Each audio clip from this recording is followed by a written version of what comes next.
Hi student, 12th sum பார்த்துட்ருக்கோம் 10th standard mathsல. A coin is tossed thrice.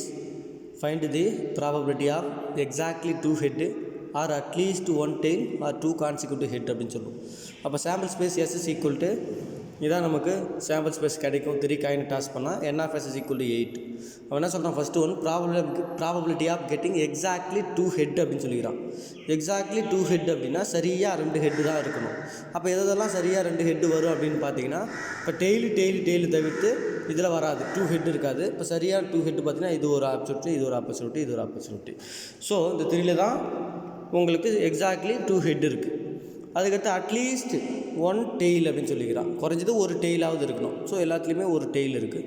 Consecutive head அப்படின்போது பக்கத்தில் வரக்கூடிய heads என்னென்ன இருக்குது அப்படின்னு பார்க்குறோம். ஸோ வாங்க சம் பார்க்கலாம். Let A be the event of getting exactly 2 head.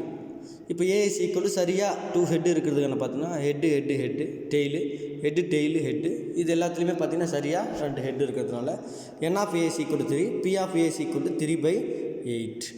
Let B be the event of getting அட்லீஸ்ட் 1 டெய்ல், குறைஞ்சது ஒரு டெய்லாவது இருக்கணும். அதுக்கான ஆப்பர்ச்சுனிட்டி பார்த்தீங்கன்னா ஹெட்டு இருக்குது பார்த்தீங்களா, அதை தவிர்த்து மற்ற 7லேயும் நமக்கு என்ன இருக்கும், குறைஞ்சது ஒரு டெய்லாவது இருக்கும். So n of B is equal to 7, p of B is equal to 7/8. Let C be the consecutively 2 head அப்படின்னு அர்த்தம். அதாவது அடுத்தடுத்து உள்ள 2 ஹெட்ஸ். இப்போ பக்கத்தில் ஆல்ரெடி நான் கொஸ்டினில் சொல்லியிருக்க மாதிரி பக்கத்தில் ஹெட்டு கான்சிக்யூட்டிவ்லி 2 ஹெட் அப்படின்னா 3 ஈவெண்ட் வரும். n of C is equal to 3, p of C is equal to 3/8 அப்படின்னு இருக்கும். ஸோ நெக்ஸ்ட்டு காமனாக இன்டர்செக்டாக இருக்கா அப்படின்னு பார்க்கணும். ஏவுக்கும் பிக்கு என்ன இன்டர்செக்டாக இருக்குதுன்னு பார்க்கணும். காமன் பொசிஷன்ஸ் காமனாக இப்போ ஏ இன்டர்செக்ட் பி பார்த்தீங்கன்னா உங்களுக்கு ஏ இன்டர்செக்ட் ஏவுக்கும் பிக்கும் காமனாக 3 இருக்கும். n of A intersect B is equal to 3, p of A intersect B is equal 3/8. Similarly பிக்கும் சிக்கும் காமனாக 2 இருக்கும்.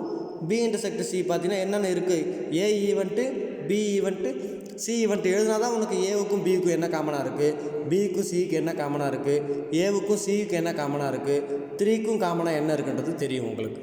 ஸோ பி இன்டர்செக்ட் சி, பிக்கும் சிக்கும் 2 காமனாக இருக்கும். அப்போ B intersect C is equal to 2னா 2 ஈவெண்ட்டு, ஸோ 2/8 அப்படின்னு கிடச்சிடும். அடுத்தது சி இன்டர்செக்ட் ஏவுக்கும் சிக்கும் என்ன காமனாக இருக்குது அப்படின்னு பார்க்கணும். இதுலேயும் 2 இருக்கும். அப்போ என்ன A intersect C is equal to 2, P of C intersect A is equal to 2/8. இப்போ ஃபார்முலா பார்த்தீங்கன்னா உனக்கு P of A union B union C equal to P of A plus P of B plus P of C, இதெல்லாம் minus A intersect B minus B intersect C, C intersect A plus இப்படின்னு வந்துடும். இப்போ எல்லா event எடுத்து substitute பண்ணிட்டு காமனாக 8 வச்சுருங்க. இப்போ பாசிட்டிவ் வேல்யூ ஆட் பண்ணும்போது 7, 3, 10 ப்ளஸ் இங்கே பார்த்தீங்கன்னா 7 + 3 10 + 3 13. இப்போ 13 + 2 15 இல்லையா. ஸோ 15 மைனஸ் பண்ணிங்கன்னா 3 + 3 இது வந்து ஒரு 6, 8 -8 இப்படி கிடைக்கும். சாரி 7 + 3 10, 13 பார்த்தீங்கன்னா 13 15 கிடச்சிடும். அப்படி இல்லையா, நீங்கள் டைரெக்டாக -2/8 + 2/8 கேன்சல் பண்ணுறீங்க. இப்போ பாசிட்டிவ் வேல்யூ பார்த்தீங்கன்னா 7, 3, 10 13 வந்துடும். அப்போ 13ல் உனக்கு -6 சாரி 5 3 2 பண்ணினா 5 13 - 5 8/8 அப்படின்னு கிடைக்கும். இதை மினிமைஸ் பண்ணுறீங்கன்னா 8/8 வரும். 1 8 8 கேன்சல் ஆகிட்டு 1. ப்ராபபிலிட்டி ஆஃப் கெட்டிங் இந்த 3 ஈவெண்ட்டும் பார்த்தீங்கன்னா 1 கிடைக்கும். தேங்க்யூ.